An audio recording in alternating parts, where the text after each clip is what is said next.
আচ্ছা,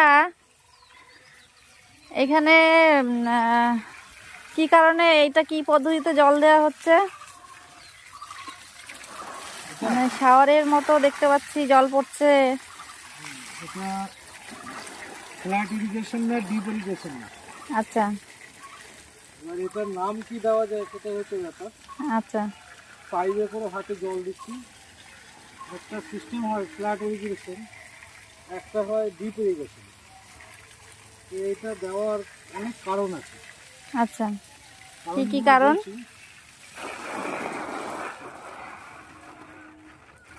কারণগুলো কি কি হতে পারে? জিজ্ঞেস করলে আসুন।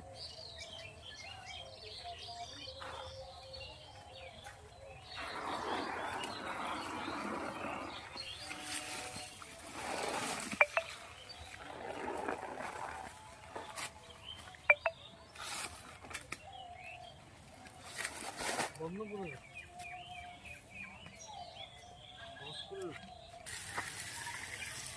হ্যাঁ, তা কারণগুলো। ফ্ল্যাট ইরিগেশনে জল মানে সমস্ত জমিতে পুরো ঢালাও জল। আচ্ছা এতে কি হবে, আমার আগাছা বেশি হবে সমস্ত জমিতে জল পড়লে।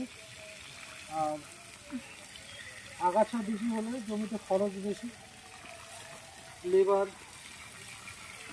সব কিছুর খরচ বেশি। আচ্ছা। এবং যে সারটা দেবো গাছের গোড়ায়, সেই সারটাও ধুয়ে জমির সমস্ত জায়গায় ছড়িয়ে যায়।